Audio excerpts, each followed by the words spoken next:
Okay. Um, Good morning and good afternoon, dear speakers and participants and colleagues. Thank you so much for your kind interest in joining us today.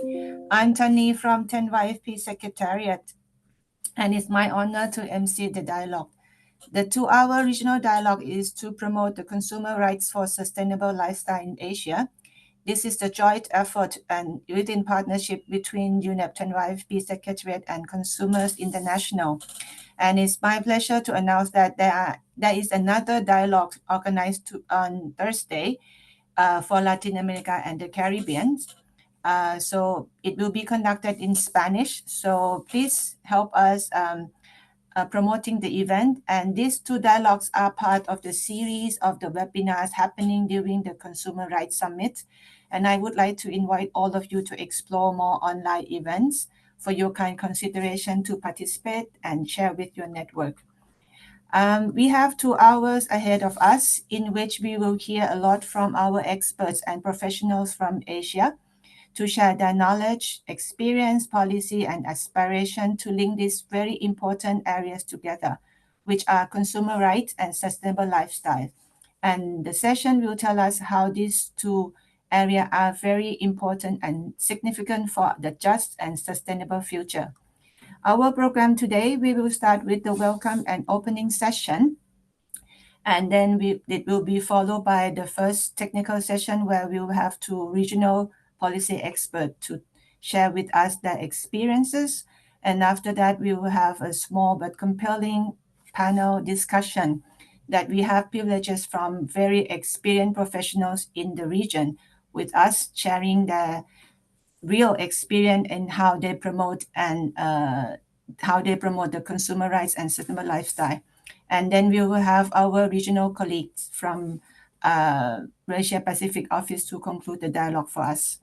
So without further ado, let us start the first welcome and opening session. Please join me to invite Anitita Mehta, CEO of Consumer Education and Research Society, who gonna represent Consumers International to deliver the remarks. Ms. Mehta, the floor is yours, please.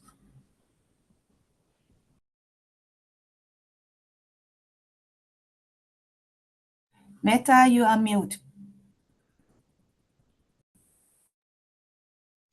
Greetings of the day to all.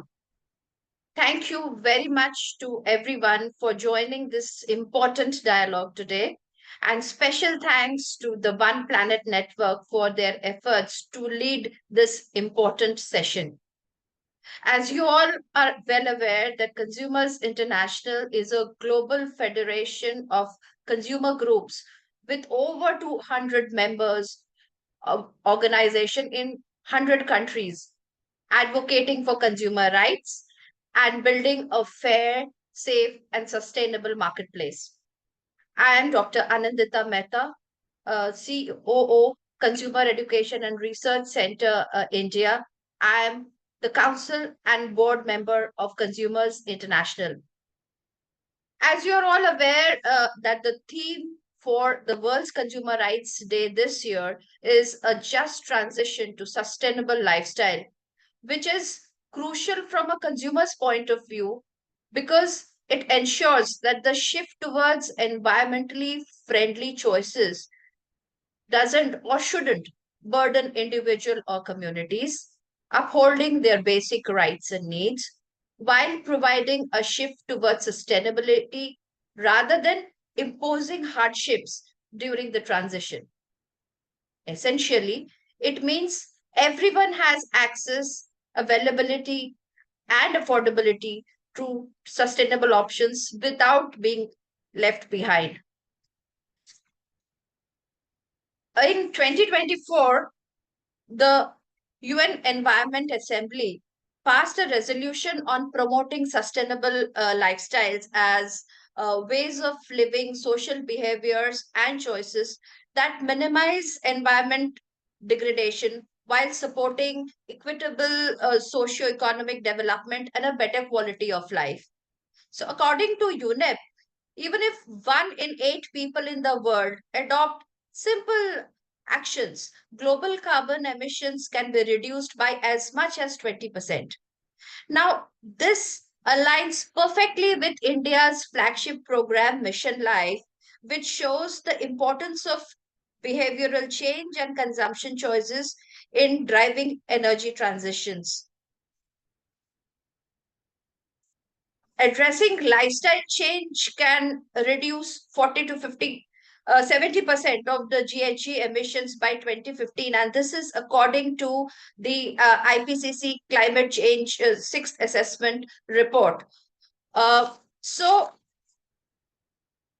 but the challenge for the Asia Pacific region is that it accounts for over half of the global greenhouse gas emissions, and the region is off track for its achievement of SDGs. So, tackling these challenges is the need of the hour, and to identify pathways to sustainable lifestyle in this region in sync with regional priorities and opportunities while leaving no one behind, and at the same time, aligned with environmental action with people's rights and needs is something we need to look at.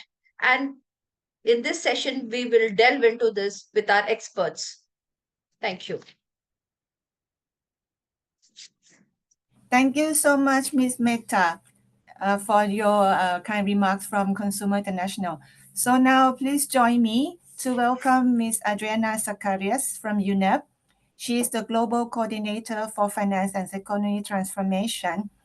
She has with her more than 20 years of experience in environment policy and development and negotiations at both international and international levels. And very importantly, sustainable lifestyle is her deep passion. So please join me to welcome and invite Adriana to the floor, please. Thank you so much, Tony, and thank you, Anita, for your welcome remarks.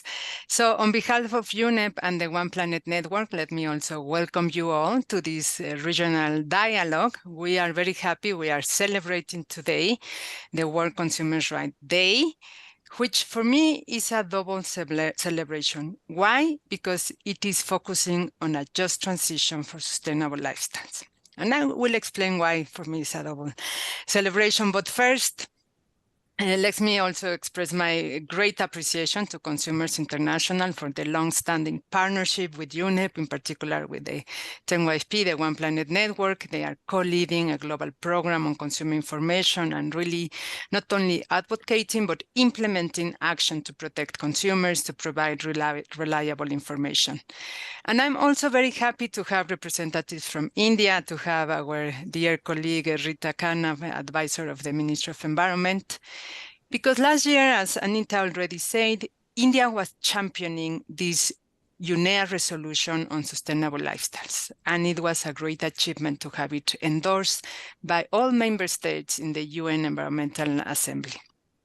So for me, that's very important, and I'm very thankful and grateful that Consumers International dedicated this year the Consumers' Rights Day to sustainable lifestyles. This will help us to advance implementation of this resolution, and that's why I'm saying it's a double celebration. Now, you must be wondering, why do we care? Why sustainable lifestyles is important? What is there for me? And I have only three short messages that I want to share with you. First, as you heard, household consumption and lifestyles could help us to reduce environmental impacts, in particular the carbon footprint. We could reduce it by 40 to 70%. And the nature footprint could reduce as well by 50 and 80%. What does it mean? The reduction of land degradation, the reduction of water consumption, the reduction of pollution. We can promote sustainable lifestyles, protecting the environment while at the same time increasing well-being and also generating new business models, new opportunities, and most importantly, creating new skills and new jobs for our young generation. So that's a message one. And let me say more. We know that by 2050, we will have an increase of population. We're expecting to have 10 billion people in the planet. With more people comes more increasing demand for more food, more housing, more transport, more education, more clothing, you name it. And we have finite resources. So And we already know that we are exceeding the limits or the use of our natural resources. So that's why it's very important. Second, we know that the middle class consumer will be the biggest consumer, increasing the demand for resources. And these middle class consumers are exactly in Asia Pacific. But on top of that, we also know that most of the people are getting now information from social media, for digital platforms, and sometimes that information is not going really in the direction of environmental or sustainability or better options. So that's the challenge we have here. And just as Anindita already said, the IPCC report say that if we put attention on demand side measures, we could untap the potential to reduce 40 to 70% the greenhouse gas emissions. So that's important to say. They also say that there are key sectors where we need to focus, and they are food, housing, and mobility.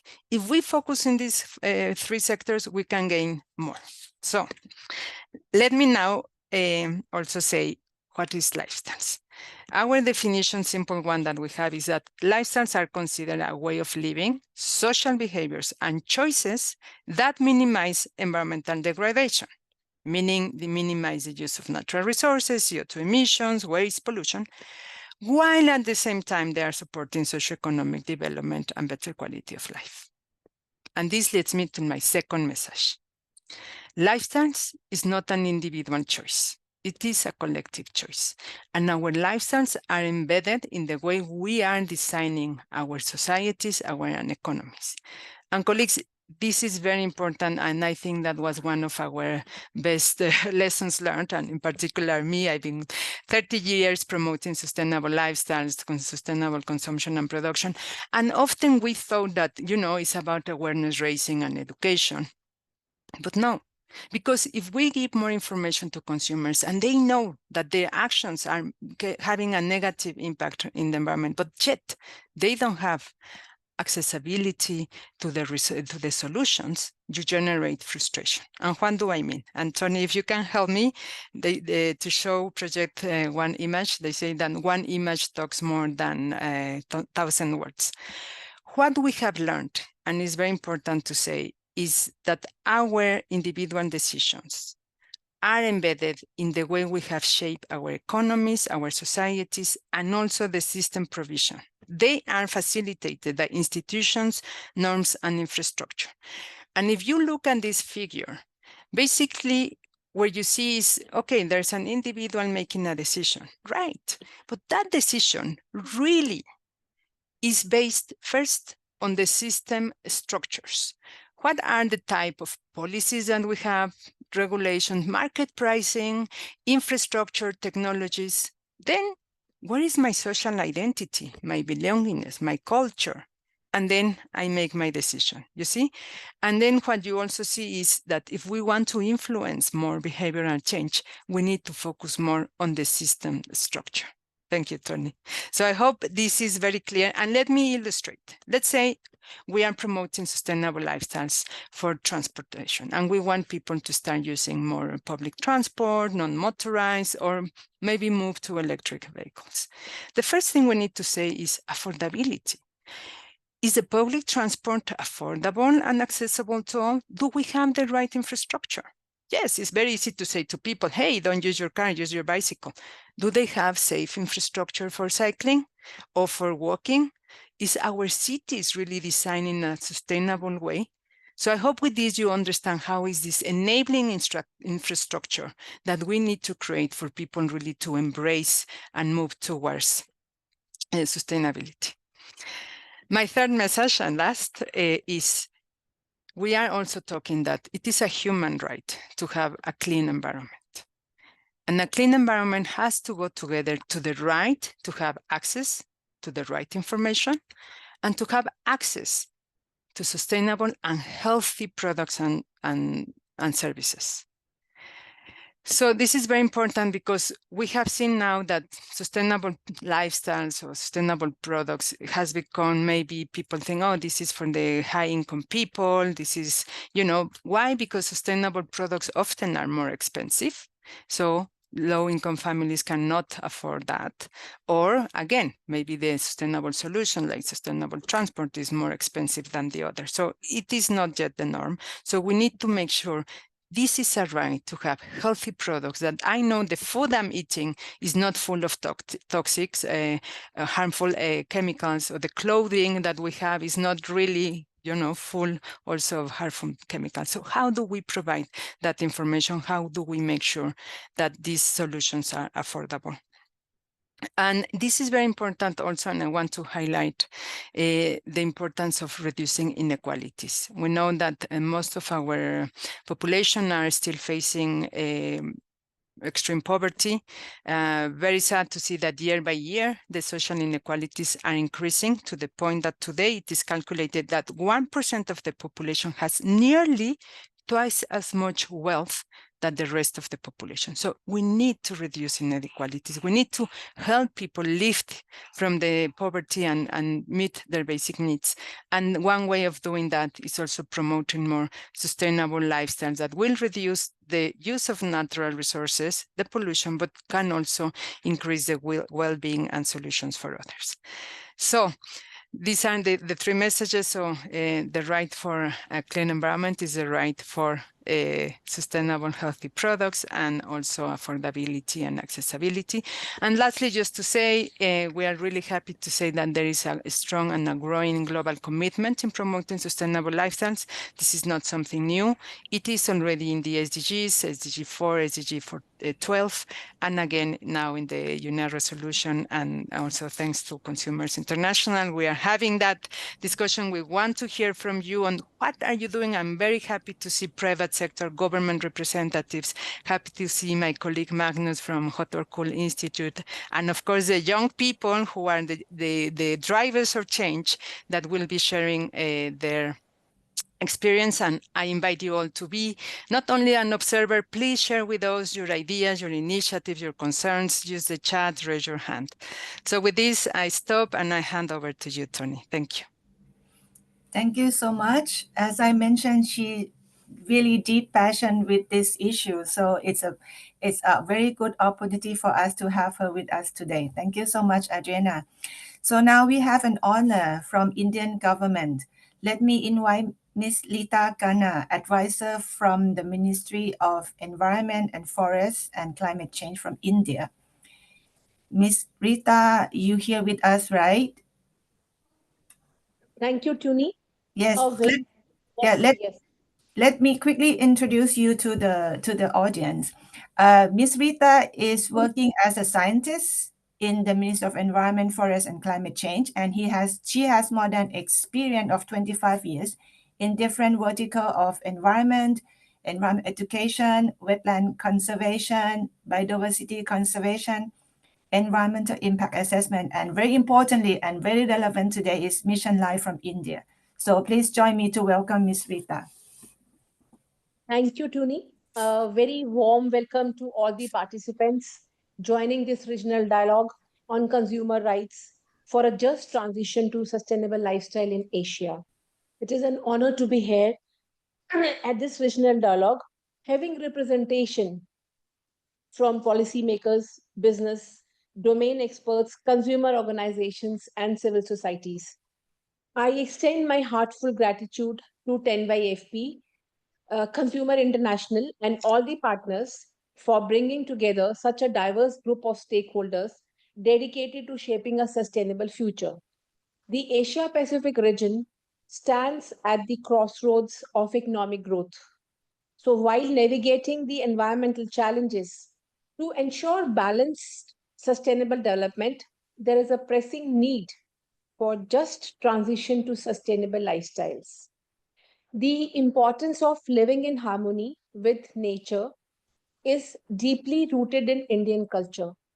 The need of the hour is to tap into that Asian wisdom and spread the message to as many people as possible and integrate it into consumer information system.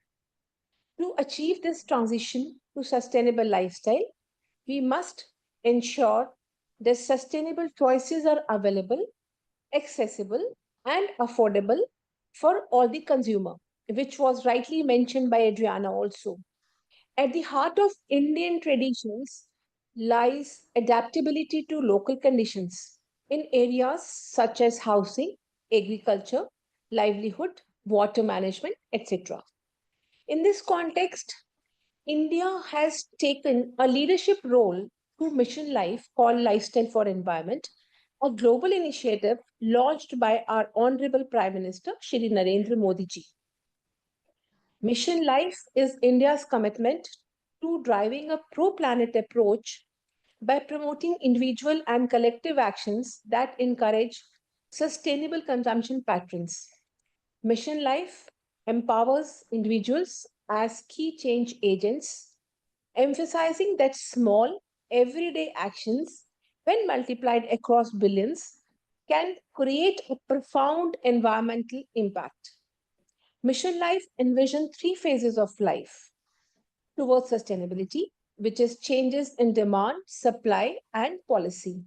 So, when we talk about change in demand, it means nudging individuals across the world to practice simple yet effective environmental friendly actions. When we talk about change in supply, which means changes in large scale individual demand, are expected to gradually nudge industries and markets to respond and tailor supply and procurement as per the revised demands. The third, but not the least, is change in policy. By influencing the demand and supply dynamics in India and the world, the long term vision of Mission Life is to trigger shifts in large scale industrial and government policies that can support both sustainable consumption and production. Through this initiative, India has spearheaded efforts towards a global movement for sustainable lifestyle aimed at encouraging individuals and communities to adopt environmental friendly practices. We have witnessed growing momentum in sectors like energy, water conservation, waste management, and sustainable mobility, reinforcing the fact that consumer awareness and rights are pivotal in shaping sustainable lifestyles. India has notified ecomark rules with the aim to encourage informed choices among its consumers for promoting sustainable consumption.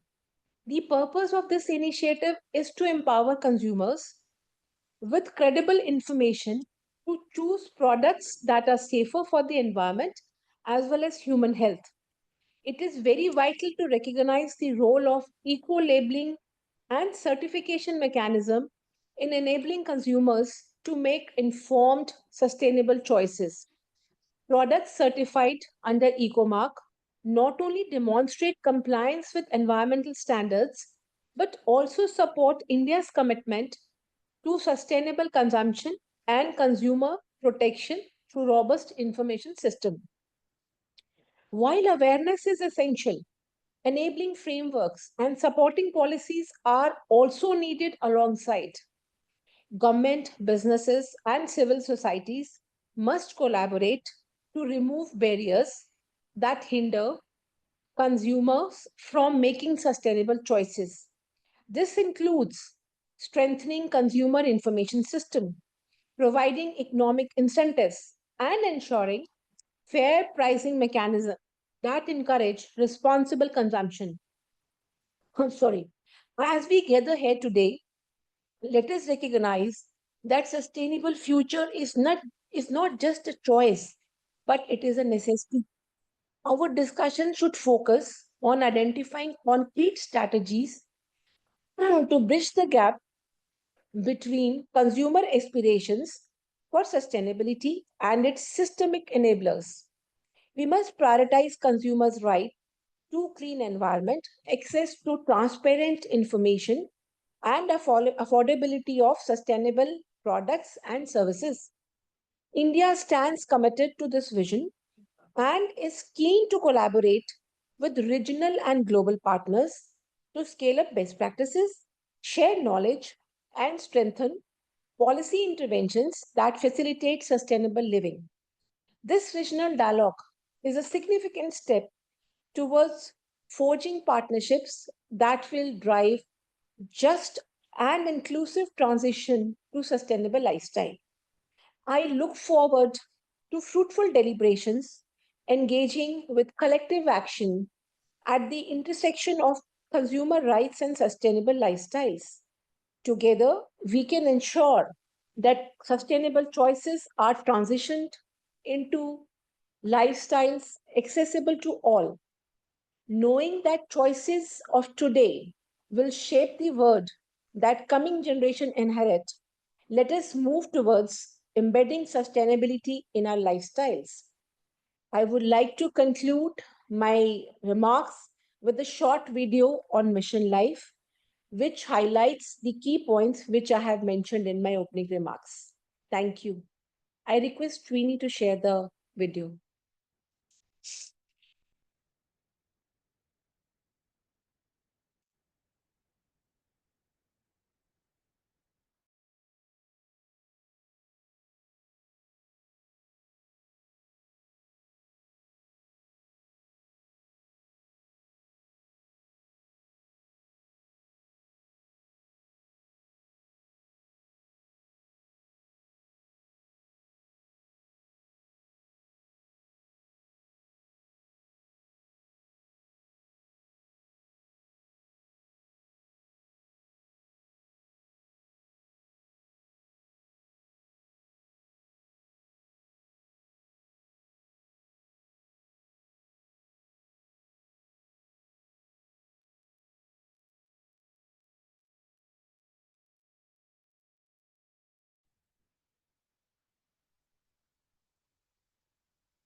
There is no volume. We cannot hear the... Tony, you're on mute. You need to unmute. Saving energy, Okay. saying no to single-use plastic, adopting healthy lifestyles, adopting sustainable. Let me start again. For thousands of years, conservation of our natural heritage has been an integral part of Indian traditions and culture. Honorable Prime Minister gave a clarion call for adopting life, that is, lifestyle for environment. Mission Life is a global mass movement that encourages pro planet actions. India is leading climate action by embedding Mission Life in its nationally determined contributions as a non quantifiable target. These actions include saving water, saving energy, saying no to single use plastic, adopting healthy lifestyles, adopting sustainable food systems, reducing waste, especially e waste. To mobilize global commitment for Mission Life, India spearheaded a resolution at UNEA with Bolivia and Sri Lanka as co sponsors. This was subsequently adopted as a global resolution on sustainable lifestyles. India has been nominated for a period of 2 years on the board of 10-year framework of programs, a global platform to promote sustainable consumption and production. Mission Life has convened citizens, civil society, and the private sector globally to combat climate change. In India, millions of pro-planet actions are being captured on the Meri Life portal with UNICEF Yuva support. Young people are being equipped with green skills through the Green Skilling Council to promote a green economy. Ideas for Life initiative is inviting practical and innovative climate centric solutions from youth, research scholars, and faculty members nationwide. Let us join hands to conserve nature by planting trees across the globe under the Plant for Mother initiative. Because it is our time, our time, our future.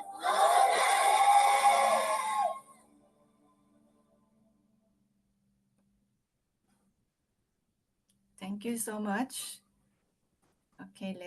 Okay, thank you so much for all the three speakers. Very inspiring, and yes, our future is our planet.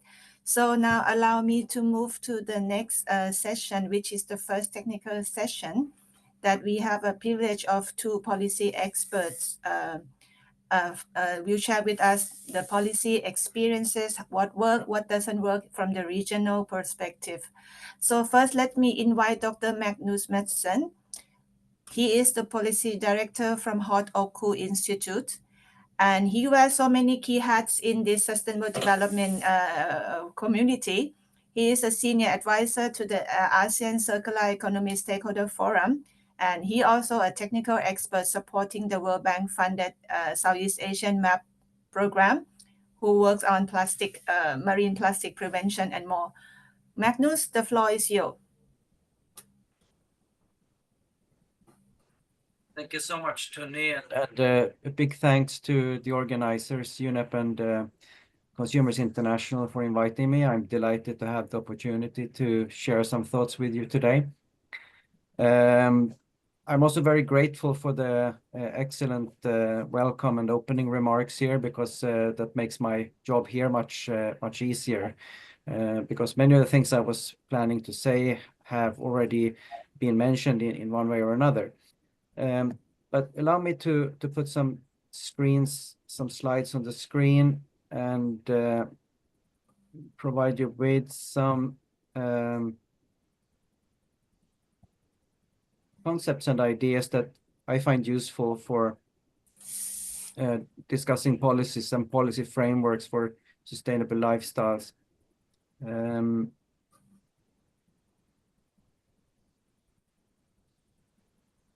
you see my screen now? Yes, we can. And I'm now trying to switch to presentation mode. And I think it's on now, right? Yes. Okay, good. So then, how we live, it's often approached as a matter of individual behavior. And the solution seems to be to change how we behave, our habits, and to address people in their role as individual consumers, to educate people how to consume differently, how to consume better, to give people inspiration by providing lists of hotspot consumption options and alternatives, and provide guidance to measures such as eco-labels. And this is kind of the conventional package that has been utilized by policymakers for decades. And it has certainly had some degree of impact, but we are also realizing more and more that this is insufficient for really creating truly sustainable lifestyles.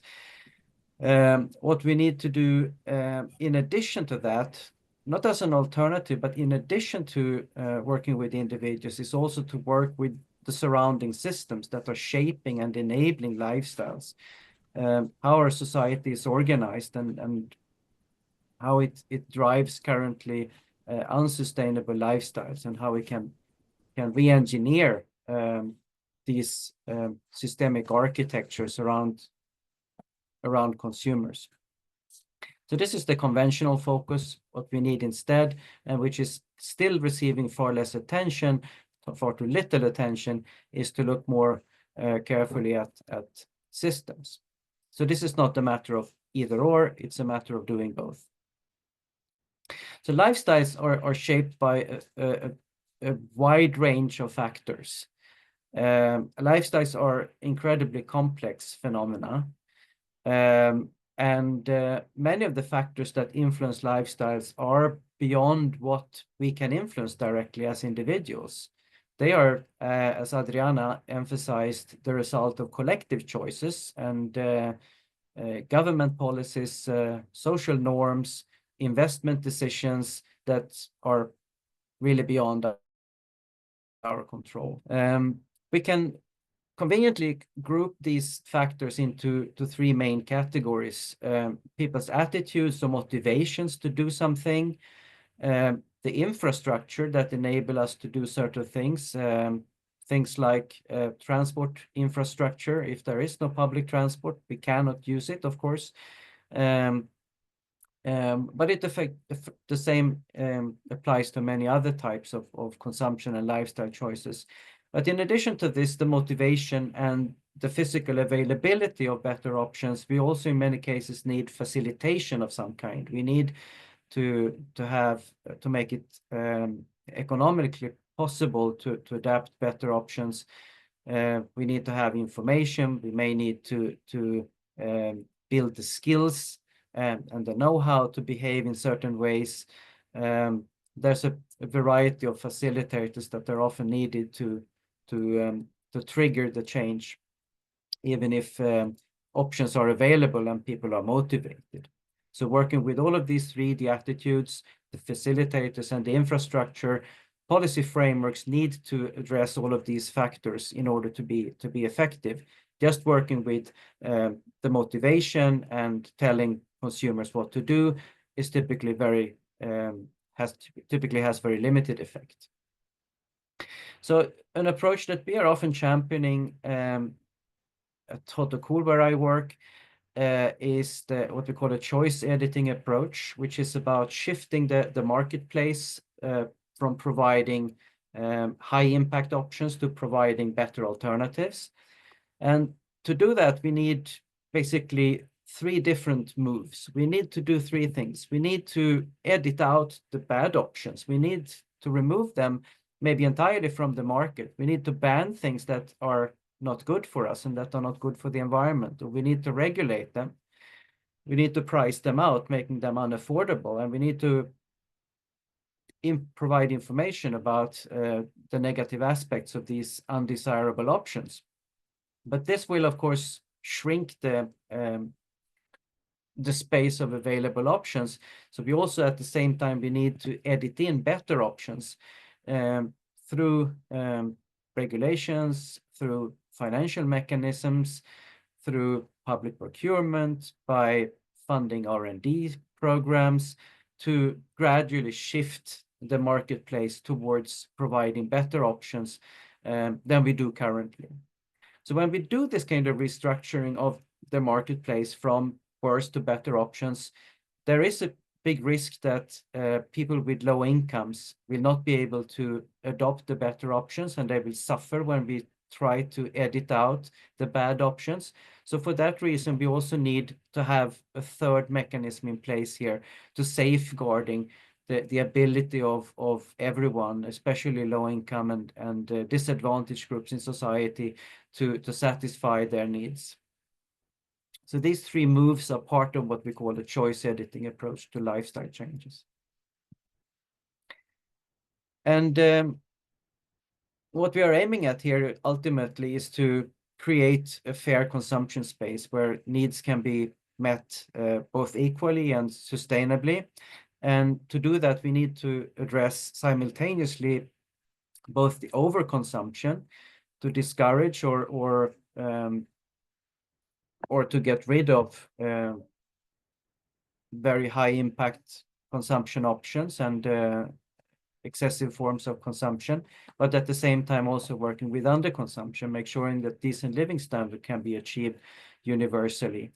And keeping in mind that these two things are not separated from each other, they are closely linked to each other. So when we try to re-engineer the marketplace, we need to keep these linkages in mind, that the overconsumption and the underconsumption are related. So to sum up here, what I have said is that policy frameworks need to be comprehensive. They need to address the attitudes. They need to provide the facilitators. They need to build the infrastructure available, all these different aspects. We need to take a choice editing approach. We need to get rid of the problematic options. We need to simultaneously to phase in better alternatives to build acceptance for getting rid of bad options. It's typically controversial to put high taxes and to ban things, but if we provide better options, it can be more acceptable for the broader population to make these shifts. But also at the same time, as I stressed before, to ensure that low-income groups are not disadvantaged in this transformation. And finally, here to my last slide, we need always to be conscious about how consumption opportunities are hugely unequal, both globally and within all countries. And we need to put our efforts where they make the most sense, where we can get the most environmental benefits from it, targeting the people who have the highest footprints in society, and the forms of consumption that maybe generate the least social benefits, things that are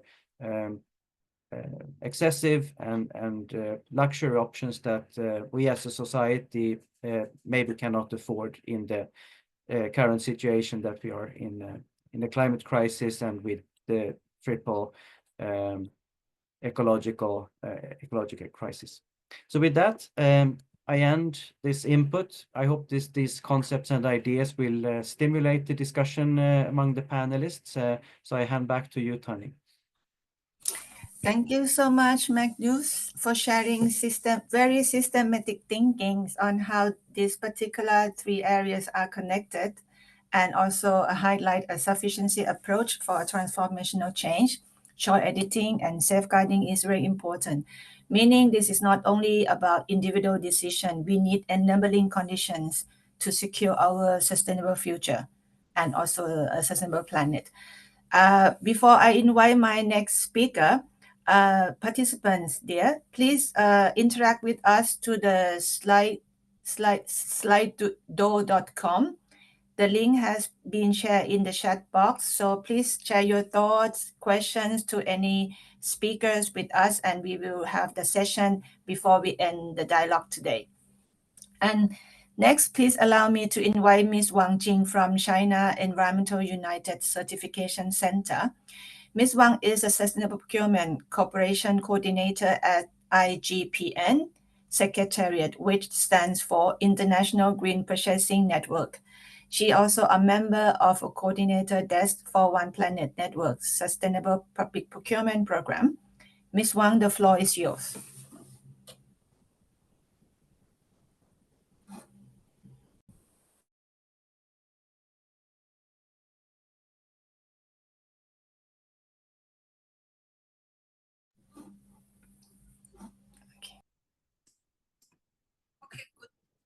Good morning, good afternoon.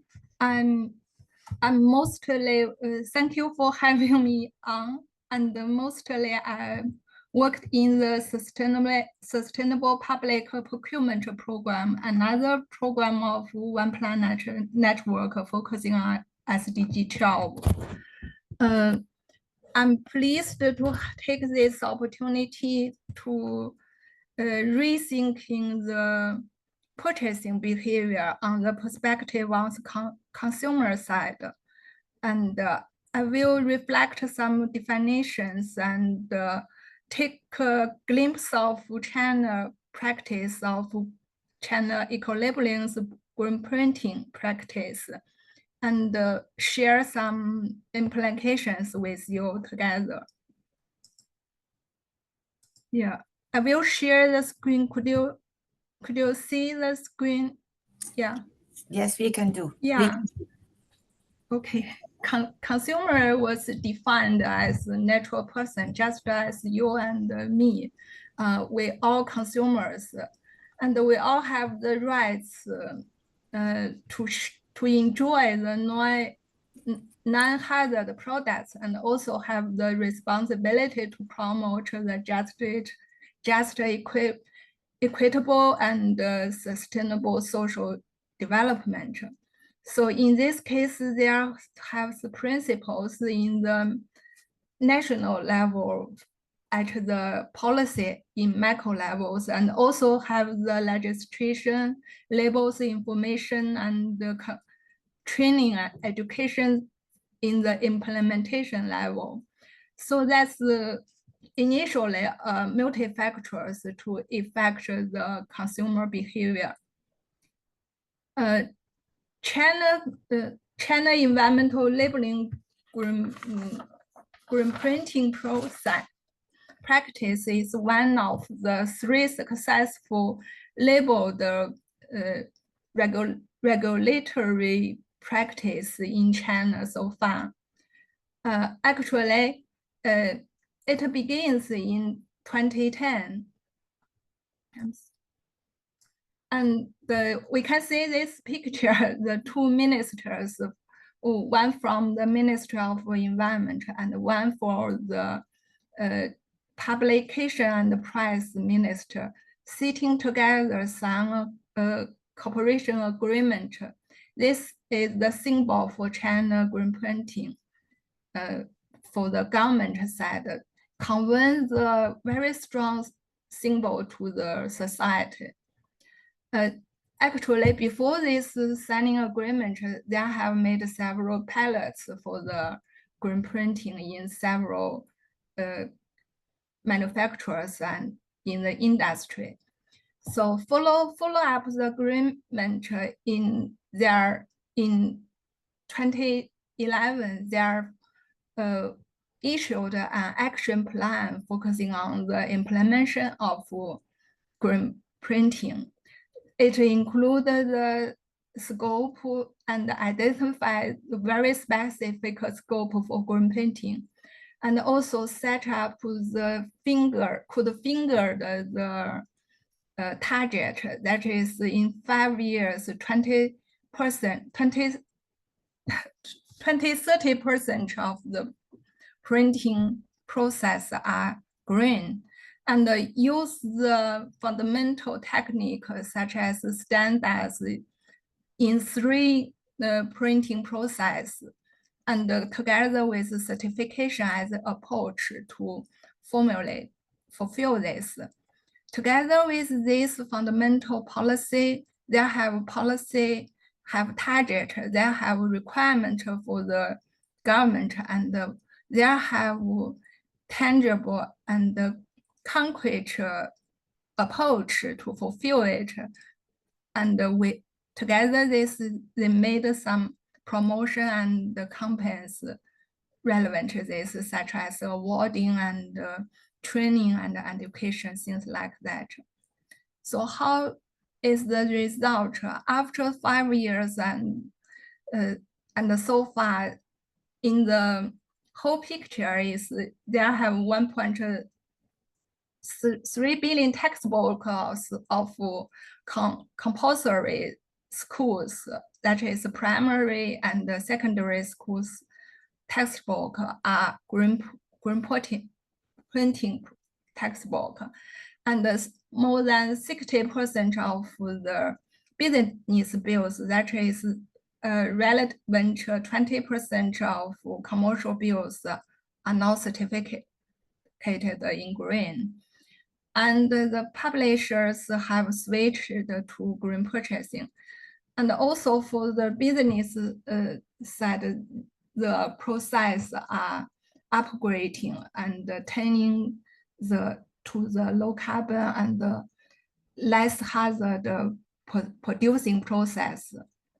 So in the government side, the government could achieve in the 5 years achieve the pollution emission targets. This stimulate the industry have a kind of approach, reasonable approach for the industry transformation and upgrading. And in the consumer side, almost all the compulsory education students have enjoyed the non-hazard textbook. We can see the pictures in this. For example, the Chinese textbook labeled in green and with less hazard for the students. I can make an example for my colleagues, their family, during the primary school, such as my daughter, during the primary school, she can use the textbook. And after now she is in high school, grade 3, also enjoyed such less hazard textbook. And during her purchasing other books, he also intend to buy such green labeled literature or others teaching materials. How to make it? From this practice, there mostly have 2 parts. One is the collective efforts. The other is core is the enforcement of the social norm for consumer behavior, because consumer is relatively individual. They influenced by the social preference. The collective effort comes from the government. During that time in 2010, China is in the transition stage from the pollution elimination to ecological development and now for the beautiful country establishment. So the government convenes a very strong will for pollution elimination and set the role model, and also make the concrete policy plan, action plan, even for monitoring. So this stimulates the green market for the enterprises and also protect the workers' environment during producing. For the enterprises side, on the one side, they can gain the economic benefit from this policy. And also this stimulates the demands to change the enterprises, to change the producing patterns to green. As the consumer itself, on the one hand, consumer can gain and enjoy the non-hazard products, and it's their rights, right? And on the other hand, it got the purchasing green habits and also informed such information to others to influence more changes on green. So the implication from this practice is very obvious. That is, consumer behavior, just as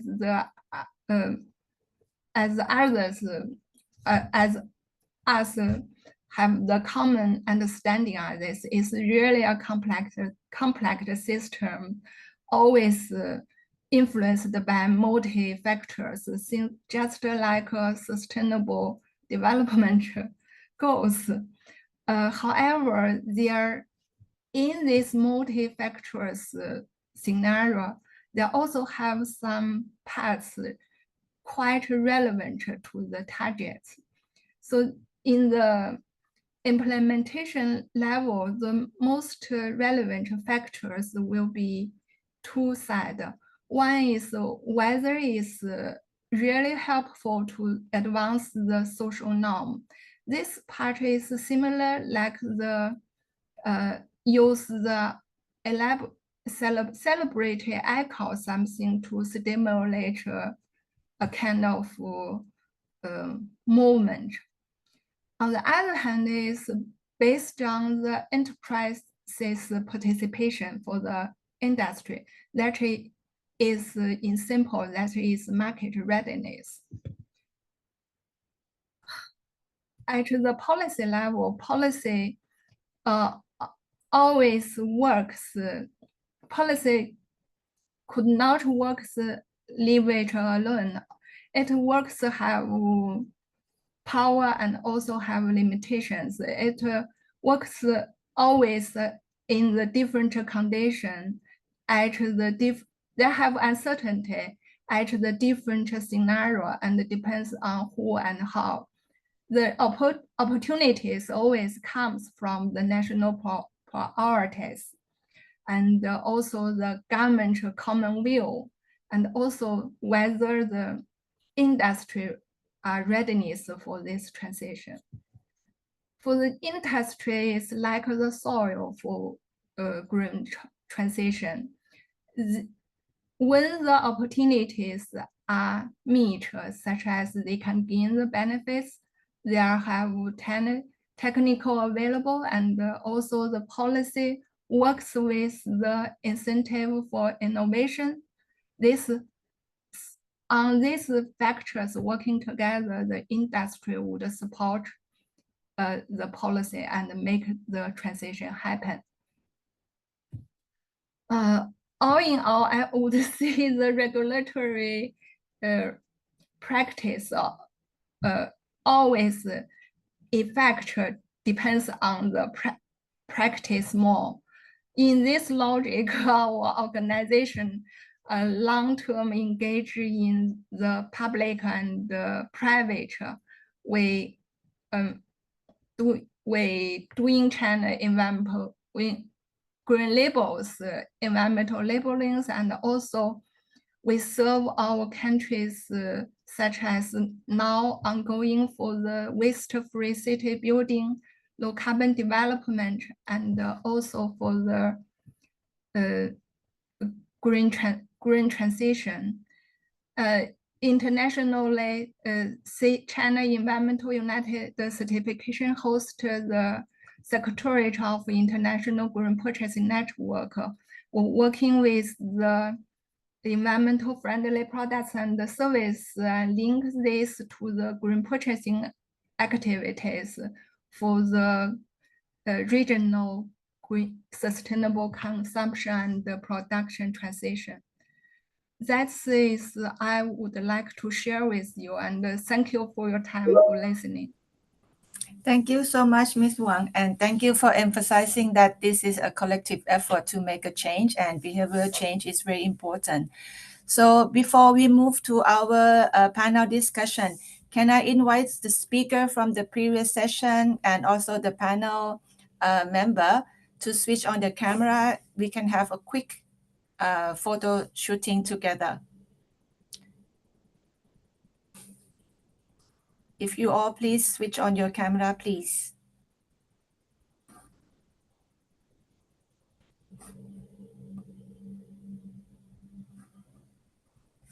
Miss Rita, are you still there with us? And sign up and Anitata? Okay. Thank you. So now without further ado, let me pass the floor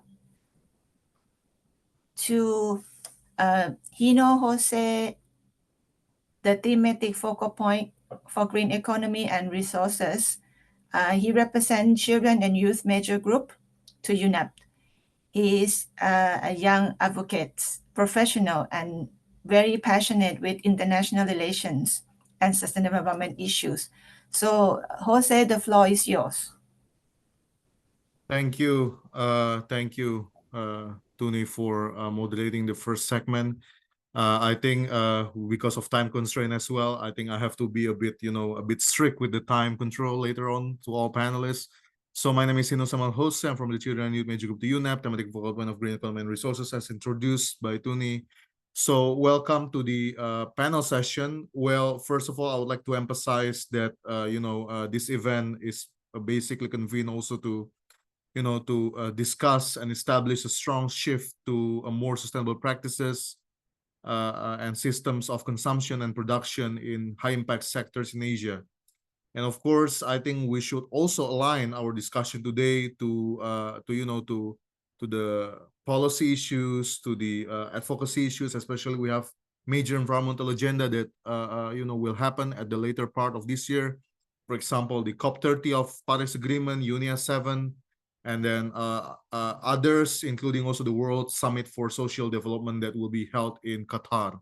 So thank you very much for all speakers for joining us. I would like to introduce them one by one. I'll just introduce them one by one first. First of all, we have in here Ms. Sari Ang Somwang, Secretary General of the Thailand Consumers Council. And then Ms. Sari is a leading consumer activist in Thailand, who's widely acknowledged by the Thai public as the lady fighter, whom will always stand by side by side with all Thai consumers in every situation. And she was also working with organizations like the handling the privatization of the electricity generating authority of Thailand, as well as currently she's serving as Secretary General of TCC, and concurrently serving as the member of Consumers International and co-founded the Southeast Asia ASEAN Consumers Council. And the second speakers we have is Mr. John Nielsen, General Manager of the Viv Lemons Retreat Bali, from the hospitality sector, and his experience, with over more than 30 years of international experience in luxury resorts, wellness, education, corporate hospitality, and leadership. And I believe his insights and contribution will be pretty much vital in shaping our perspective and discussion on what are the contributions of the hospitality sector in advancing sustainable lifestyle. And also the third speaker will be Ms. Rebecca Sharmin, Senior Manager, Regulatory and Scientific Affairs of Nestle Bangladesh. She's currently serving as the head of the division, leading the way in regulatory compliance and scientific excellence. And she's dedicated to ensure the highest standards and quality and safety of the products that will be consumed by the consumers. And she's also leading innovation and well-being people of Bangladesh through her capacity. And she has more than 29 years of experience in Nestle. So Ms. Rebecca will represent the FMCG industry. As we can see here. And then the last speaker will be Zainab Naim, Head of Ecological Sustainability and Circular Economy from the Sustainable Development Policy Institute. Zainab is a PhD scholar in environmental sciences, holding both Master of Philosophy and Bachelor's degree in the same discipline. And her research interests include climate resilience, circular economy, climate risk insurance, and environmental diplomacy. And she's also working in SDPI to handle various issues. And during her work, she also introduced the Sustainability Investment Expo, SIE, and Sustainability Awards initiative in SDPI. So I think we have a lot of speakers that are, an expert on their own field, and various sectors are represented. So it's going to be a diverse and interactive discussion. So maybe I would like to begin my first question to all speakers. Basically, this will be the same question that will be posed to all speakers. But I would like to begin with Ms. Sari first. So the question will be, the regional context offers unique traditions, especially in Asia. In Asia, we have a diverse traditions, social and cultural values, and sometimes those values and lifestyles guide our own daily life from that social values, from that cultural values. So, maybe Ms. Sari, can you share to us 2 factors that you consider special for enabling sustainable lifestyle? So you have 4 or 5 minutes, but yeah, please, thank you. Thank you very much, Samuel, and also thanks to Tunis and Consumer International that invite me to join this session. Okay, I think if you look at Asia Pacific region, I think it's increasingly diverse and share a common challenge and opportunity when it comes to sustainable living. In Thailand, as in many countries in the region, sustainable lifestyle have long been embedded. And first of all, I would like to spend for 2 key factors that's very important. One is you might heard about that. It's insufficient economy philosophy. Sufficient economy philosophy is a deeply rooted community-based living system. A founder for sustainability, one of the most powerful enablers of sustainability in Thailand is the sufficient economy philosophy, which was introduced by the late King Rama IX. This philosophy is more than just economic model, but it's a way of life and promotes balance, moderation, long-term sustainable in economic, social, and environmental aspect. Sufficient economy philosophy is you can example in Thailand agricultural sector that many small scale farmers have adopted a small alternative agriculture and sufficient economy philosophy by transforming from chemical intensive farming to integrate and organic farming. This is not only benefit to environment, but reducing soil degradation, but also improve food security and health for consumer.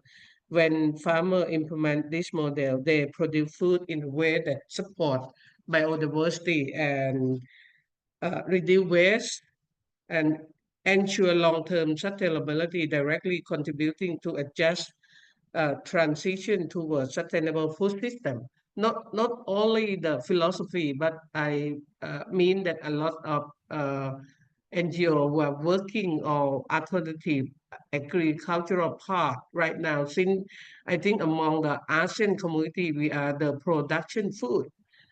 How we can make our own food to be safe and sustainable lifestyle, reduce chemical and transforming to sustainable agriculture, that we found that the agricultural part, they are uh, uh, transforming already, and how consumer can support agriculture to make drive the system change, because we need a strong policy framework and consumer education also, like how we support the farmer to for the rice growing, but we doesn't spend a little penny or a little money to support organic rice or some certain things. How the system change, especially on the policy change or policy to improve how we support the farming to sustainable production, and also to support the consumer to support agricultural product that is like sustainable ways of production system. Uh, this is a crucial role, bridging the gap or bridging the cooperation between the consumers and the business sector, and also with the farmer group, with the production group, to bring it in the sustainable ways of sustainable way of lifestyle. Yes, that is the one factors. The second one, yeah, you might heard that we got worse. Everyone in ASEAN is got worse on transportation. How the sustainable transportation, the numbers of patients increasing, especially from air pollution, or even using uh, uh, like the energy from the fossil energies in the road, along the road, and how the sustainable transportation is improving here. I think I can say that in many countries in ASEAN, especially how the sustainable transportation to be improved. Uh, Everyone can use the road, not only the car. We're using the road now. How we can improve the public transportation, expanding the metro, or expanding the bus, the EV bus, to connect it or a feeder to the metro. And especially the important one is the accessible, because the accessible for consumer is very important, because uh, 20 years we doing very few on sustainable transportation. We build more the road, but we doesn't care much with sustainable uh, transportation. And then people rely on their own ability. The poor using a bicycle, the rich using a car, all car and bicycle fully in the road, how we make the sustainable transportation to reduce sustainable consumption lifestyle. You know, it's not easy, but anyway, we have to do that. We have a week to get free transportation. The number of get one week for free transportation for public transportation. I mean that when the PM2.5 is very aggressive, and then a numbers of consumers is increasing, and how our organization is proposing to everyone can access to the public transportation every day. The metro should not be the taxi driver for the rich. It should be for the poor also, not for everyone. Everyone can get all the metro every day, and then make it more sustainable transportation here in along ASEAN, along Asia Pacific. I think in many friends from other country or in Asia Pacific, they have very good system already. But I think in Southeast Asian, some are still worse, and how we can improve sustainable transportation, sustainable lifestyle for the consumer, even if it was very difficult. It's like, you know, you practice meditation to improve your own sustainable lifestyle. But I think we have to do that. I do believe that when you uh, start for one is better than zero. Imagine, Indeed. imagination. And I do believe that if you make a system, a good system on sustainable transportation, make a policy for affordable for the people, for everyone, and then we can see something change. That is just to priority that we are would like to promote. The food, the essential one, and then public transportation should be for everyone, not only the taxi driver for the rich, but should be 10% of basic minimum income of the people, of every consumer that can get on the metro every day. Yes, that is two Okay. priority that I would like to share with all of you. Yes, thank you. Thank you for bringing the important points. And I think you have mentioned about 2 points. First, insufficient economic philosophy and sustainable transportation challenges. So I think those are the two key takeaways from your first intervention. Thank you very much, Ms. Sari, for bringing the important point. I can totally relate with your explanation, especially the first and the second point, where for the first point regarding food system, sustainable food system, it is pretty much also aligned to what we have discussed recently at the Asia Pacific Regional Preparatory Meeting for the Sustainable Food System Summit in Bangkok, Thailand. I just returned back from Thailand, and I agree. PM 2.5 pollution is something concerning, and I have to use face masks recently when I visited Bangkok. And then I think your second point also regarding sustainable transportation. In my previous capacity working for the government of Indonesia, we work on various issues including EV and affordability of and accessibility of EV products for all people, for all level of consumers is very important.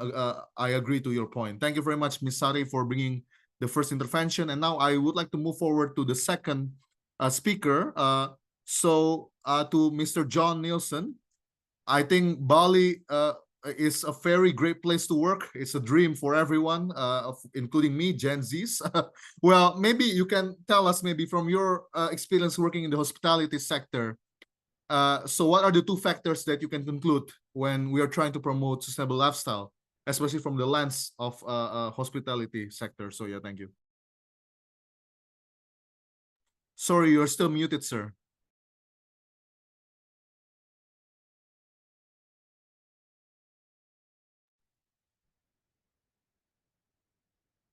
Yes. We're waiting for you to unmute. Yeah, thank you.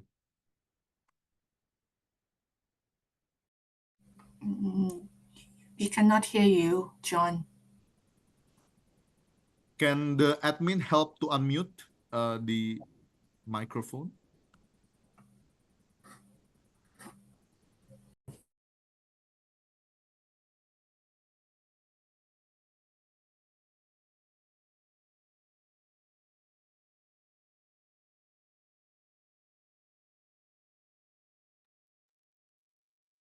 Okay, maybe can we get Mr. John's microphone on? Maybe if the technical difficulties still prevail, maybe the organizing committee can please help and Charlie and Sap, please unmute John's microphone, please. You unmute mine. yes.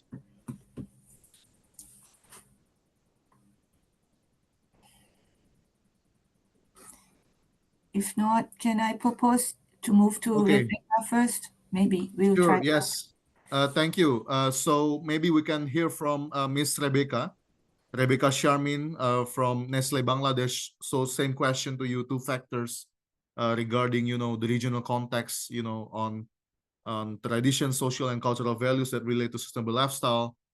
So what are the two factors that you consider special in enabling sustainable lifestyle? So please, Rebecca. Thank you, Mr. Hinu Sanil Joe. Thank you so much. Good morning or good afternoon to distinguished members of today's session. Have you ever paused to think about how a simple choice like buying local can impact the planet and our community? My special thanks to Consumer International, One Planet, and other partners involved with this initiative. Before discussing the factors, let's first understand sustainability and sustainable lifestyle.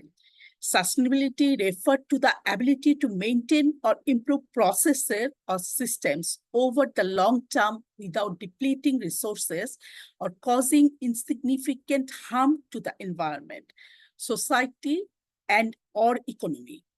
It involves meeting present needs without compromising the ability of future generations to meet their own needs.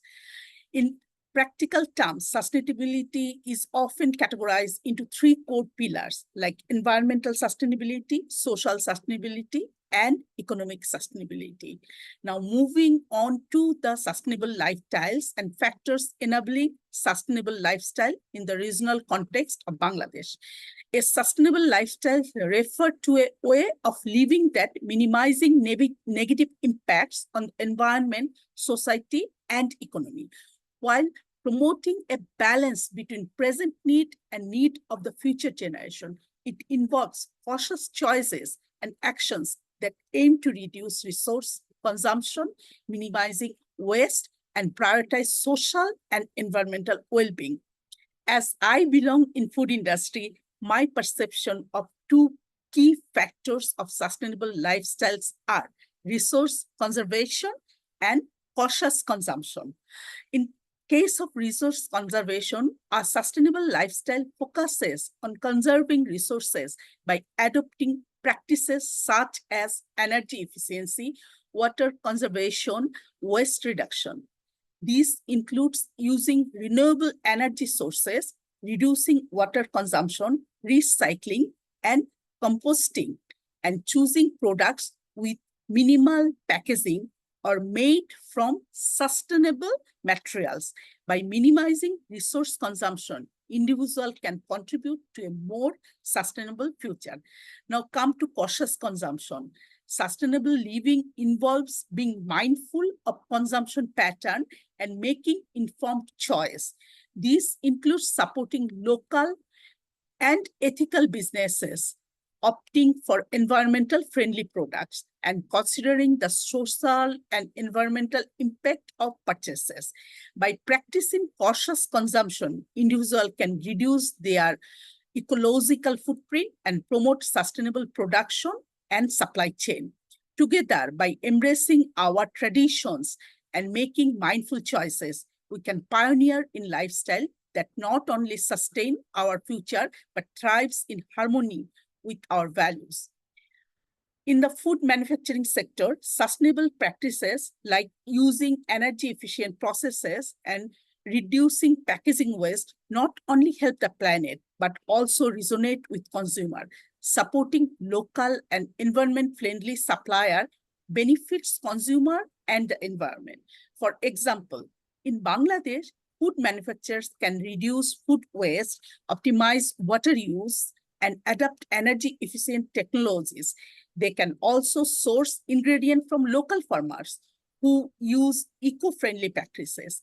In terms of cautious consumption, the food industry can support consumers in making sustainable choices by offering eco-friendly packaging, transparent labeling, and promoting plant-based option, which is very scientific and modern. By incorporating these practices, the food industry in Bangladesh can contribute to a more sustainable lifestyle for consumer and create a positive impact on the environment.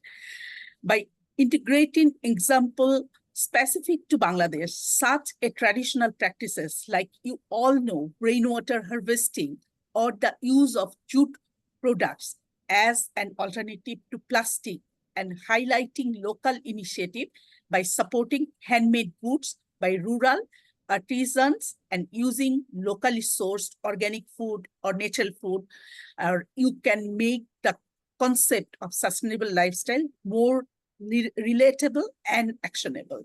In conclusion, by embracing resource conservation and cautious consumption, individual, government, and the food industry in Bangladesh can lead the way in enabling sustainable lifestyle that contribute to be a healthier planet and a better future for all.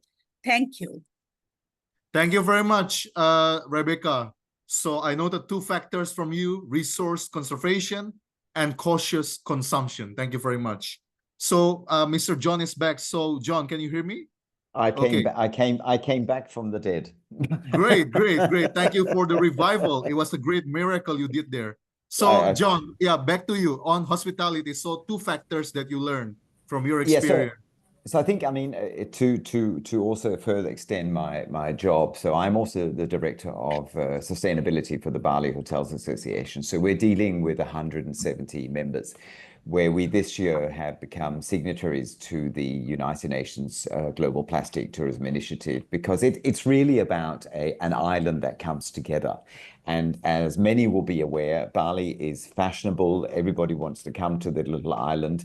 But I mean, Kun Saris mentioned and talked about transportation.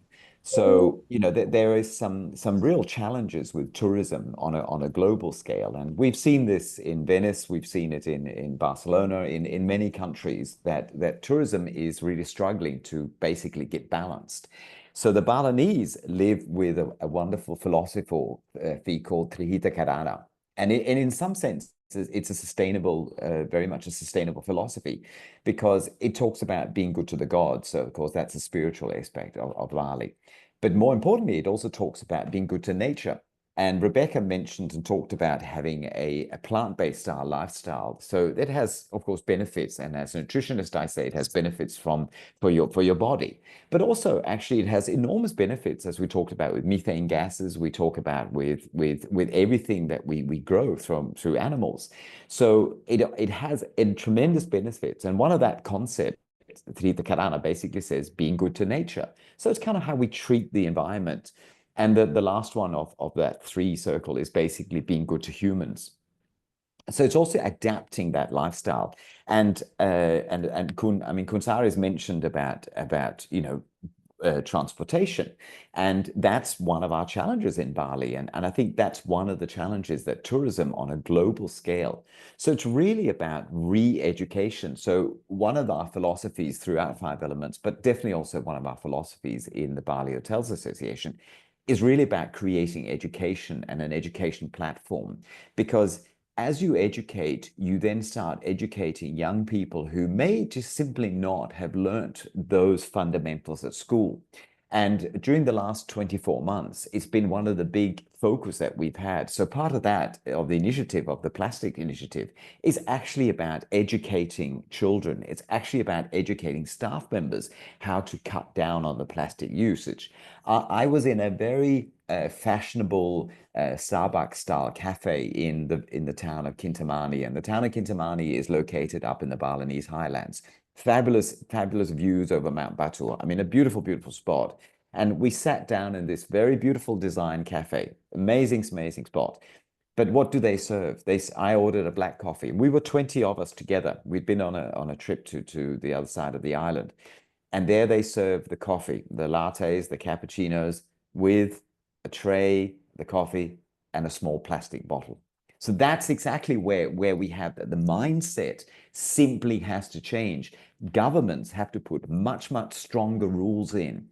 I mean, the company that produces that bottle should never be allowed to sell that bottle in the first place. And this is where we need governments to put much, much stronger laws in. But the operators and the owners of that cafe, they need the education, and they need to understand why actually just serving a small glass of water, which is in most cases in Europe, when you serve a coffee, it's actually sparkling water. And so there is no reason to serve that bottle of water. So for me, I see a lot of it as coming down to education, because once we educate, and there's an old saying that says, behind every good society, backbone is education. So the more you educate people about sustainability, about why not to use plastic, about why to cut down, and we've completed a project here in the village where I am, and when we started that project, we would collect on a probably a bi-weekly basis, something like 50 bags of plastic. We then set a whole waste management system into the village that basically the plastic gets picked up, it gets separated, and it goes to a recycling center only 10 minutes from here. And once we set that system up, then actually suddenly the waste dropped down. From last time, I think we had about 8 bags. So it's really about creating those educational frameworks, because the more we educate, the more we develop. And if you use a framework, an academic framework, then a lot of those frameworks that ask you why, then actually that framework goes back to saying, well, actually it all starts in the government. Because if the government is not actually putting the local population, giving the services and giving the opportunities, then actually in a lot of cases, as is very often the case in Bali, it is simply the delay in the educational approach, because they don't know what to do. So often what you will see in a Balinese village is they just burn the plastic because they have nowhere to get rid of it. So at the end of the day, you've got to create a framework where there is an upstream and upcycling. And yes, there's lots of good things that are happening on the island. There's lots of innovative approaches. But I mean, we are throughout Indonesia, we do have our challenges. We have 14,000 plus islands where there are lots of problems. And a lot of those problems come down to ultimately that the systems, the infrastructure is simply not in place. So what really has to start with is educating. The government are fully aware of the challenges they have. And it is not because they don't want to. A lot of it is in some cases they're lost. They don't know where to start. And I think, if you lose the causal loop, you really start finding out how do these challenges come into play, and where does the answer come? Because the answer usually comes from the same place. If you don't have the infrastructure, there is also, when we talked about food, I think Kun Sari's mentioned, to finish off my few minutes of talk here, there is a project 5 minutes from us called Anstukara. And Anstukara is a rice field regeneration project, because the objective for them is to really take out all those pesticides that get put down in the ground. So what they're trying to do is basically go back to regenerative growing methods around the Balinese. And we used to have 120,000 square hectares of rice fields. We're down to 70,000 now. And part of those problems is soil degradation. It's the same problems that Kun Sari has talked about. So it's really about taking back to the basics and really creating that education. And Tim, who owns that project, he says it's amazing to see how the Balinese farmers are welcoming and really embracing those new techniques. Because actually they're getting higher yields, they're getting better quality rice, and actually the farmers are able to use much more education to actually improve their general land of the lie. So my 2 words is create a beneficial lifestyle that follows, for example, Tita Carano, and really embrace education, because that's how you're going to move forward in time. Thank you. Creating beneficial lifestyle and embracing education. Thank you very much, Mr. John, for elaborating it. And I noted also you mentioned Trihita Karana. I'm familiar with that words also because the government has been putting that philosophy as one of the core principle in values, understanding sustainability, even beyond Bali context, I think. Yeah. And it's a very simple philosophy to adapt. There's nothing complicated about it. But it comes down to education. To human and to nature. Yeah, I think 100%. The 3 very causes of being good. Yep, true. Thank you very much, John, for you. Intervention for the first Thank question. You, Samuel. Thank you. Thank you. Please stay tuned. I still have more questions to you later on, but maybe we can move forward right now to Zainab as the last speaker for this first question for the first round. And maybe we can go to the second round later on, and we kind of like have to merge and tweak around because we are running out of time. So yeah, Miss Zainab, so you have 3 or 4 minutes to elaborate your answer on the same question. 2 factors, please. Yeah, thank you so much. So can you repeat the question? I'm forgetting the factors exactly. Yeah, sure, no worries. The question is basically, from your experience, can you share 2 factors that you consider special in enabling sustainable lifestyle? Yeah, well, from my experience, I do see 2 factors that are actually driving the sustainable lifestyles in Asia region specifically, if I compare it with other regions.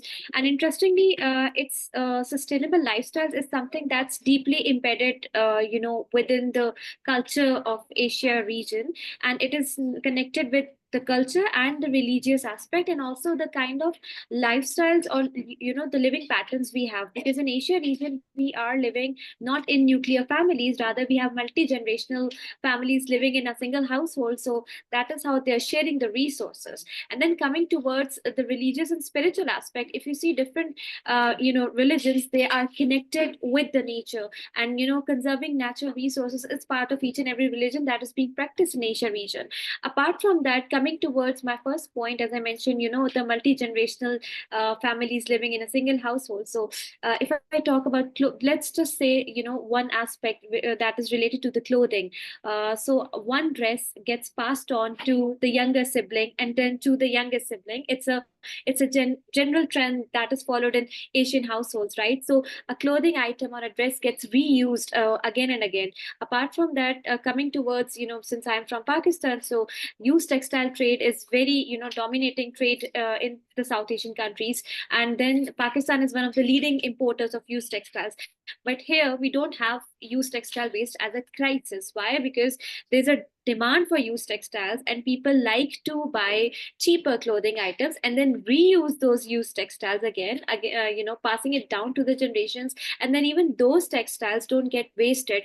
Once it gets used by the family members, they then give it as charity to the house help or to other underprivileged people in the society, and from there it gets recollected by the informal sector.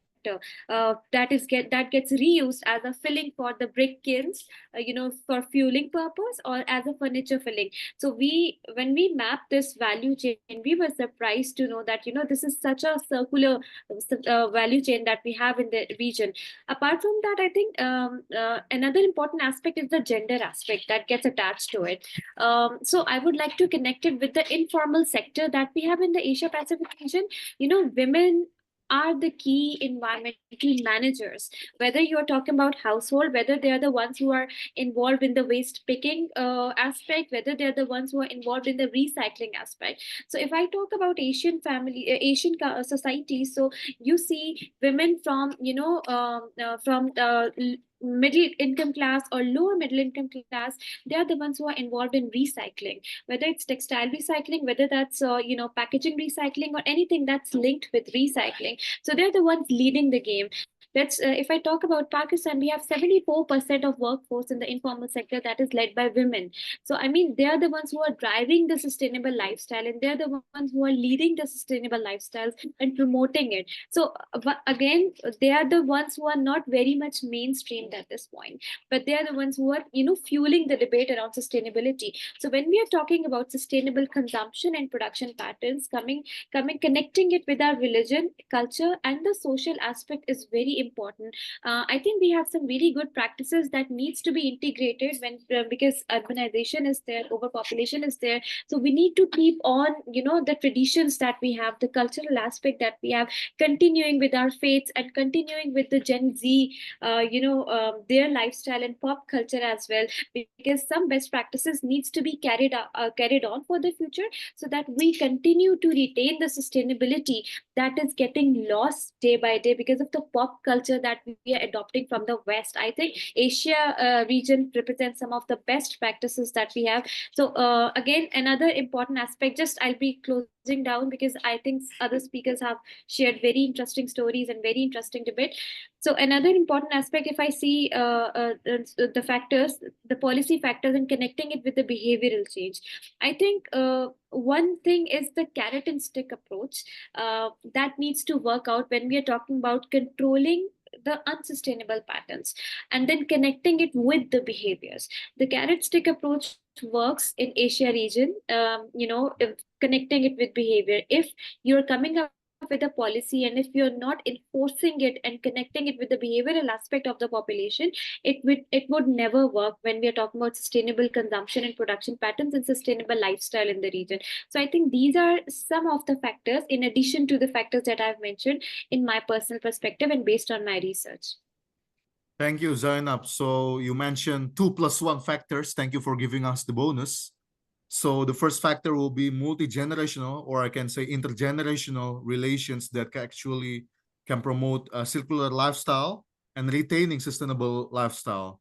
And second factor from you was about gender mainstreaming, where women is involved in the whole, across the life cycle of the product that we consume every day.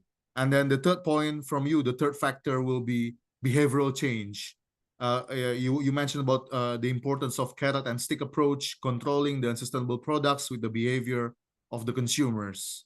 So, yeah, thank you very much to all panel members for intervening on the first question.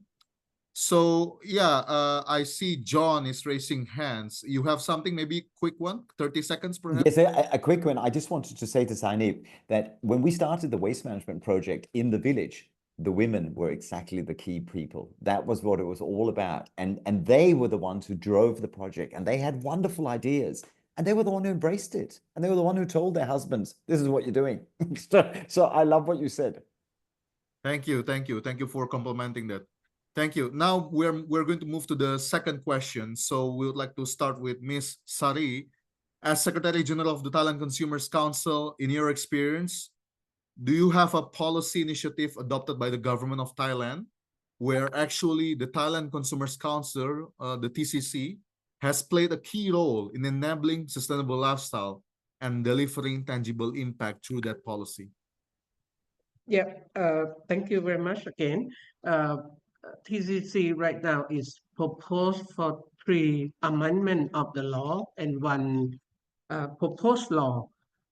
First of all, I think even we have in several segment of law here, but we would like to bring the whole of right to healthy environment and right to healthy or sustainable lifestyle to be put in the basic of consumer right. And then that is the one that we propose for a new amendments of Consumer Protection Act.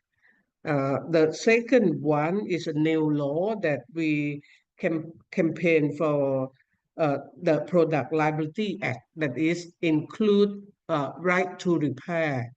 I think it's very important one, not only the TCC has strongly advocate for the three law, the two law on unsustainable product that can contribute to excessive waste. The law ensure that consumers have the right to repair, replacement, and refund if the defective good. And this is one two law that we are drafting one, and one is amendment one. Right now, it's we have 10,000 signature, and right now we propose to the cabinet also, because TCC have a right to propose policies or law to the cabinet, and then we already did that, and this right now in the process here in Thailand. The second one, since we have limited time, the second campaign or uh, the policy campaign that we are running is how make your own sustainable lifestyle, especially on energy renewables. And we campaign very hard on solar rooftop campaign, making clean energy accessible and affordable for consumers. Uh, TCC proposed to uh, the government to uh, like eradicate obstacle to do a solar rooftop campaign, and we got success on that. And right now we partnership with Consumer International to do one-stop shop project with a pilot initiative aimed at enhancing consumer access to renewable energy solution. This project is offer consumer comprehensive service, including information, available solution, comparative tests, uh, reliable technical and financial advice for consumer, and coordinating of installation and maintenance service also. I hope that this one, the one-stop shop project initiate will bring uh, the consumer, empower consumer to adopt renewable energy system, contributing to broader goal of sustainable consumption and affordable and competitive market price.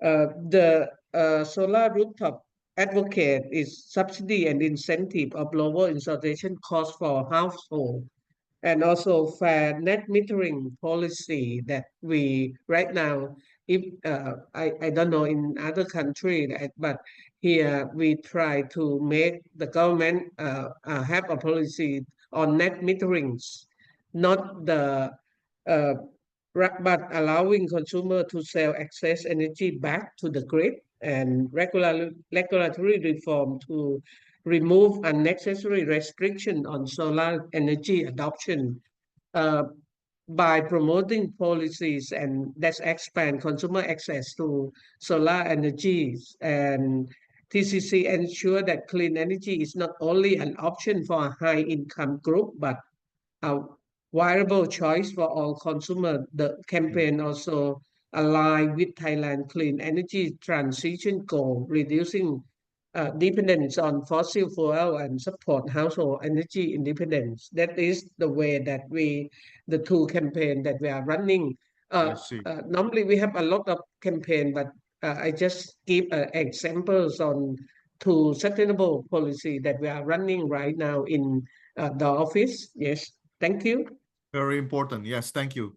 So Consumers Protection Act, Product Livability Act, Campaign on Energy and Renewable Sector, and also solar rooftop access to consumers. I think you mentioned about this. It's a very concrete example on how to advocate for greater commercialization of renewable energy for consumers of all level. And I capture something important from your intervention, which is to leverage the institutional power of TCC in engaging with the governments to ensure that the policy changes needed are being put in place and advocated consistently. Thank you very much, Ms. Sari. So for the rest of the speakers, we have this will be the last question to all of you, and I think we can have an answer in which all of you can integrate along the way in your intervention. So for all speakers, for Mr. John, Rebecca, and Zainab, I will start with Mr. John later on. First, given your experience, can you share one example of policy instrument or let's say initiative that has proven to deliver tangible impact in enabling sustainable lifestyle in the hospitality sector? So in Bali, John, do you see any successful case? Maybe 1 or 2 minutes if you can answer this. Yeah, thank you. Yeah, sure. No, I mean, through the Bali Hotel Association, we have a cooperation with something called Sungai Watch, and Sungai Watch have done an amazing amount of work throughout Indonesia, throughout Bali, and now are gradually expanding throughout Indonesia. And they put these barriers down in the rivers, because part of the big challenge is catching a lot of the plastic that's coming from the highlands, because that's where the water comes from. So what happens is that villagers basically throw the plastic into the plastic bags into the rivers. So what has been happening over the last 2 to 3 years is that we, through the Hotel Association, we basically sponsored a barrier, and that catches basically a lot of that plastic that would end up in the sea. And I mean, at a recent gathering on a big beach called in Jimbaran Bay, close to the airport, the Sungai Watch and the Bali Hotel Association, we had 500 people on that beach picking up waste. And we were talking literally 5,000 kilos of waste that got picked up over those few days. So that's 5,000 kilos of plastic that didn't go into the sea. It was still sad to see how much is coming down. But these barriers that have now been put in, and more hotel groups are embracing it, really are a great way to save, you know, the first step, and then have it all upcycled and reused in cement or reused in various other places. Great example. So working with the local NGO Sungai Watch, I believe Sungai is river. I immediately understand it because I'm Indonesian. So yes. Thank you. So I think you've mentioned about waste management in water streams, sponsoring also the activities. I think it's a great corporate social responsibility example that Bali Hotel Association that Bali Hotel Association demonstrated in and we can only do it together. You know, we can do these things together, because collaboration is the key. Collaboration is the key, and the key is also that the bigger companies also you start putting pressure on the bigger companies who are part of the guild, and the government is seeing what actions are happening. And look, it is depressing and it's sad to stand on a beach and see the plastic that rolls in. So it's really that whole thing. Thank you, John. Thank you, Samuel.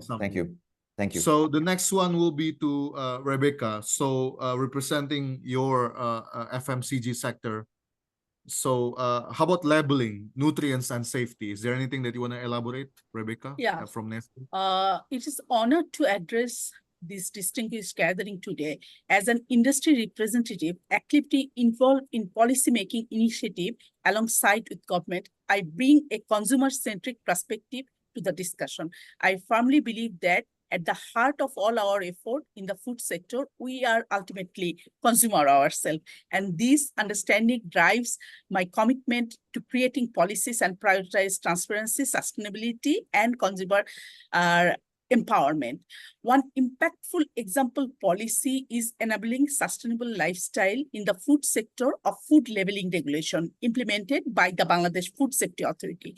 These regulations, which are consumer friendly and harmonized with Codex standards, have had a significant positive effect on promoting sustainability and empowering consumers. The key element of the food regulation includes language and information. The regulation requires food label to be provided in Bengali language, that means in our local language, ensuring inclusivity and enabling a broad demographic to understand the information from urban to rural.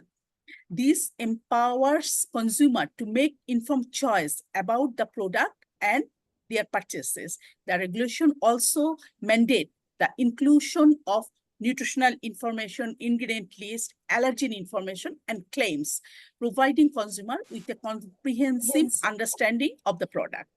And in terms of transparency and awareness, the regulation emphasizes transparency by requiring the inclusion of essential detail, such as net weight, manufacturers and importers detailed information, including address, QR code, and additional product information, shelf life, storage instruction, and preparation method itself.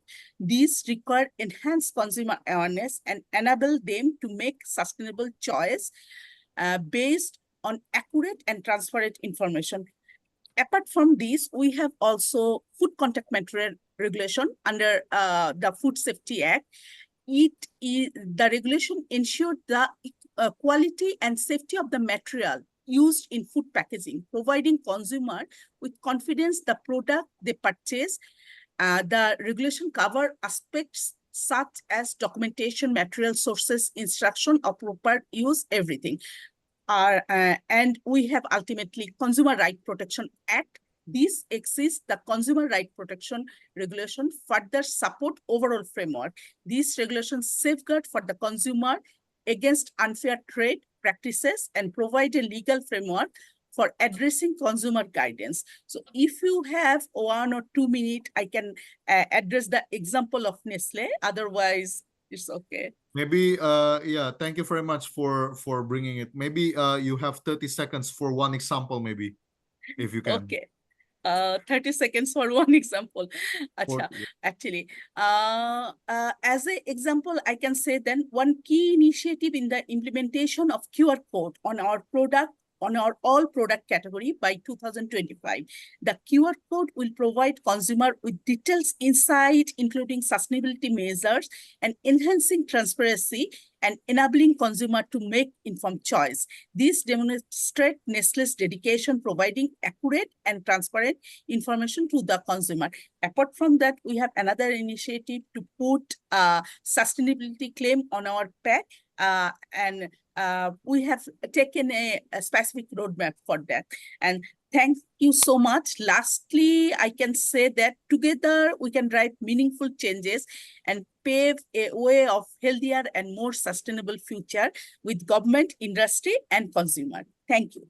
Thank you. So you've mentioned about the QR code to ensure informed choice of the consumer, food labeling regulation that you work on along with the Bangladesh government, and creating policies that promote consumer empowerment. So not only promoting marketing, but also ensuring that the consumers itself have the appropriate necessary measures to be empowered.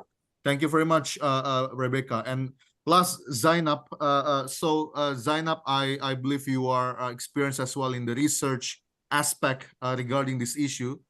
So from your experience working with the SDPI, you have any particular one research project that may be relevant that we can learn on, and what are the key takeaways? Maybe 2 minutes or 3 minutes to elaborate this. Thank you. Thank you so much.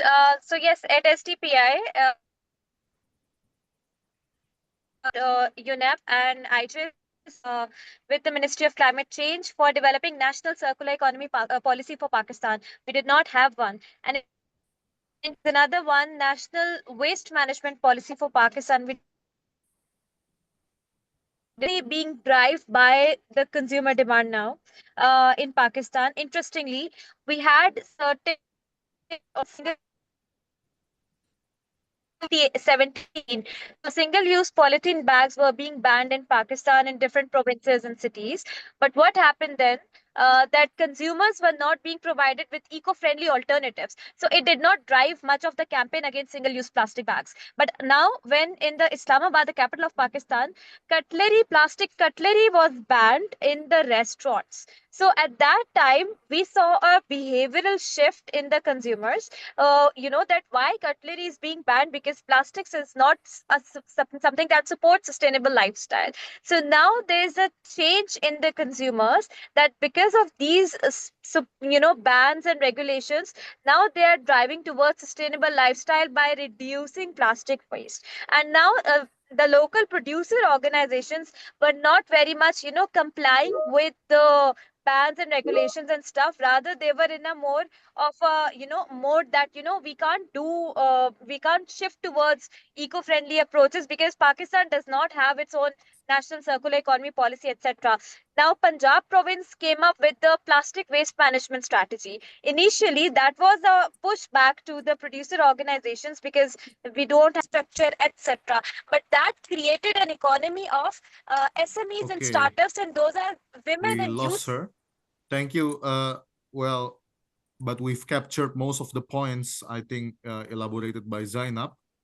So she mentioned about supporting the, several policy roadmaps, the National Circular Economy Policy, National Waste Management Policy, and also the, ensuring, that the plastic cutlery ban policy implemented by the government can instill behavioral change. Thank you very much. Zainab, we cannot hear you and you are disconnected. We apologize for this, but due to time constraint, I think we have captured 90% of your intervention. Thank you very much, Zainab. So maybe I would like to pass now the floor to Tuni. So Tuni, the floor is yours. Thank you. Thank you very much, and I apologize for the overtime, but we've tried to do our best, and this panel session has been productively present their own ideas and engage with the discussions. Thank you very much, everyone. No, thank you, Jose. And on behalf of the Consumer International and 10YFP and UNEP, we would like to show our sincere appreciation for your time and sharing these very practical actions. And we are behind the schedule, so without further ado, let me invite my colleague Sophia Grau to walk us through the Q&A session, please. Thank you so much.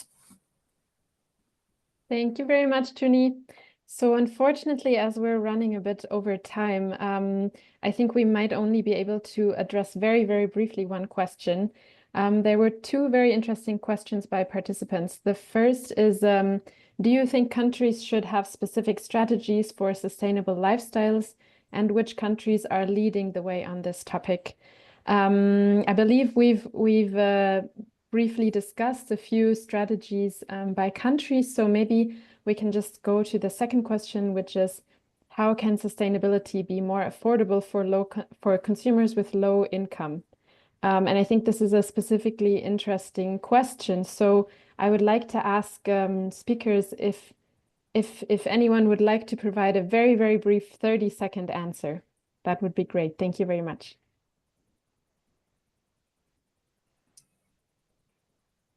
So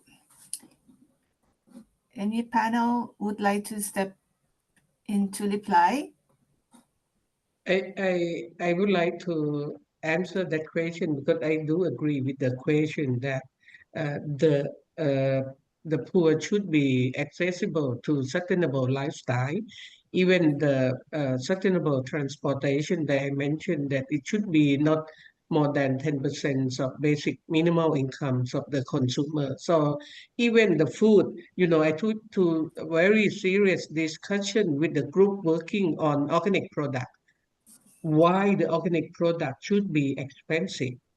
But they said because of our salary is too low, because normally our salary should access to organic product.